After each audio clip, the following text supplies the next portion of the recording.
You. I hope everyone's good. Enjoying this really chilly, cold weather that we have here up in Rochester. Fall is officially here.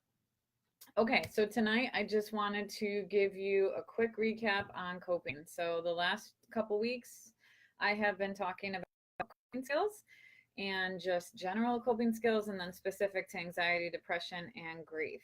So I just wanted to give you guys just a quick synopsis on what that was. So with coping, right? Coping skills are just basically skills that are healthy. This is obviously healthy coping skills, not unhealthy, damaging coping skills. But the healthy coping skills are skills that help you get through a distressing or challenging or traumatic situation in your life to be able to process and move past and to be able to have some victory or strength or growth or learning through the challenging situation that you may be going through. I see that some people are on live. I am sorry for some reason it's not coming up who you are, so just welcome. Thank you for stopping by. Okay, so coping is very important. We all cope. Hopefully, most of us are coping in a healthy way rather than an unhealthy way. I think there needs to be no recap on what unhealthy coping skills are. I think everyone can probably identify those pretty well. But as far as coping skills that are healthy, I want to just go over quickly what those can be and what they can look like for you. So, if you're dealing with anxiety and depression, coping is really broken down into a couple different subcategories. So, cognitive, right? Anxiety, depression, most of it is in our minds. It is the worry thoughts, it is the negative self talk, it is all of the intrusive thoughts be happening, or the ways in which you're perceiving or personalizing or catastrophizing or mind reading or all or nothing thinking, or just spiraling into a deeper depression, a lower state, a more negative state. So a lot of it's all up in your mind. So a huge impact on being able to deal with anxiety and depression is CBT, cognitive behavioral therapy. And what this really is it talks about and it attacks the thoughts. It is really focused on your thought life. So you can do things, like thought records, daily activity sheets, things that will help you identify what your thoughts are, to be able to identify what are the negative thoughts, the irrational thoughts that you're telling yourself, and then to be able to have them fight against your skills of being able to identify how rational or irrational is this. I tell people, think about it like taking your thoughts to court. You need to find facts, proof to disprove it or to prove it, right? So that in CBT is a lot of work on just kind of, I tell my clients, like, let's take a slow-mo video of your thoughts. We all have automatic thoughts that happen all the time.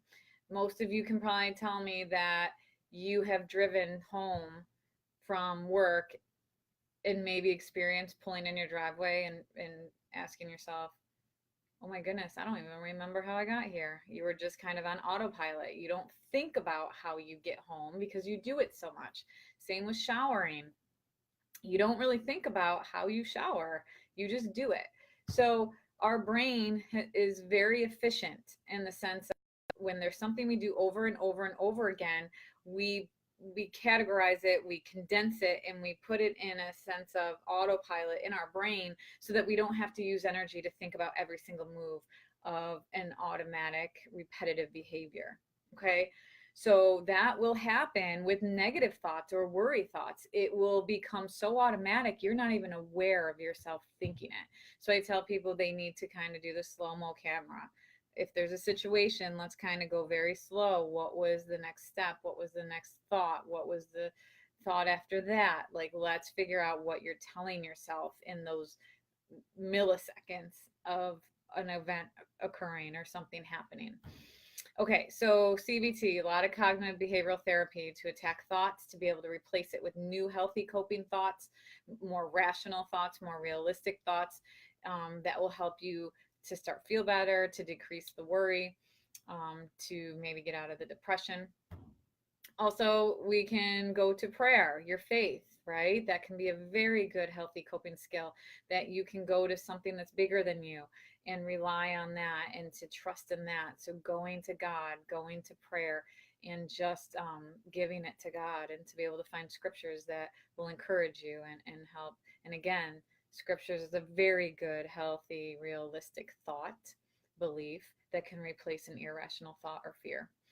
And then there's just the physical coping skills, like taking a walk, going to coffee with a friend, talking with a friend, um, maybe taking a hot bath, going to get a massage, doing things that help distract your mind, that help soothe yourself, that can help you get out of that mindset. Okay. So that's kind of the gist of anxiety, depression, coping skills. And then we go into grief. And last week we talked about the stages of grief. It's denial, anger, bargaining, depression, acceptance. And in all of these stages, as I mentioned last week, you don't have to go through all of them, and you don't have to go through all of them in that order. You can jump around. There's no right or wrong way of going through the stages of grief.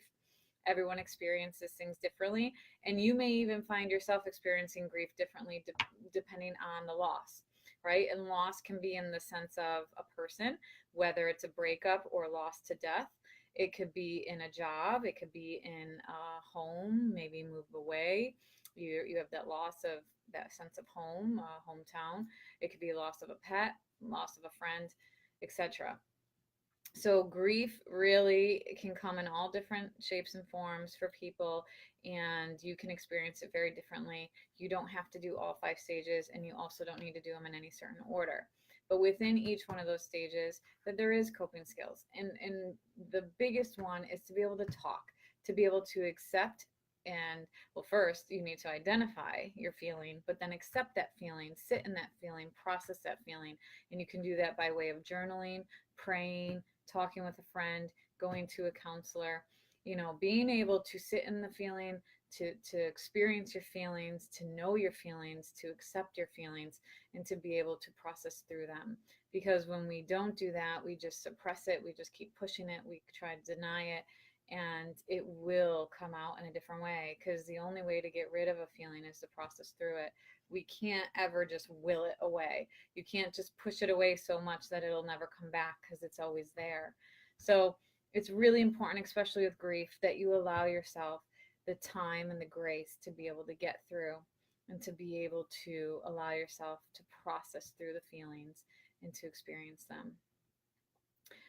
So, with all of that, coping is incredibly crucial for all of us. None of us are able to say we will never experience any tragedy, loss, sadness, disappointment, right? Unfortunately, life throws us a bunch of lemons. And sometimes we go through a period of time where we don't experience anything, and we have a really good, blessed experience for a while. And then there's times where we go through some pretty sad, hurtful, overwhelming situations. So we need to all be able to have good coping skills.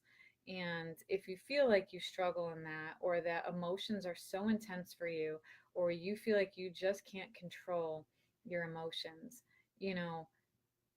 there's never a bad time to ask for help. There's never a wrong time to reach out and ask somebody to help you, or to sit with you, or to provide a resource for you, something to help you get through it. Emotions can be tough, they can be hard, and they can be absolutely overwhelming.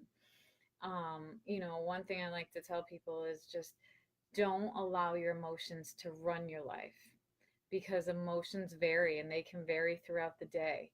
Our feelings can be very strong, and then very light, and very non-intrusive, and then they can be very intrusive, and it can really vary on whatever happens throughout the day. So if we allow our feelings to run the course of how we feel about life and ourselves and others, it can be very erratic. So it's important that we allow our thought life to be able to be the stability. And in order for our thoughts to be stable, you need to be able to gain control over them and understand what's realistic and what's beneficial and healthy. So I know there's a lot there. If you have any questions, please don't hesitate to reach out. If you have any questions about resource or need feedback on anything, or just a question, I'm here. Just reach out to me. I would be more than happy to help you.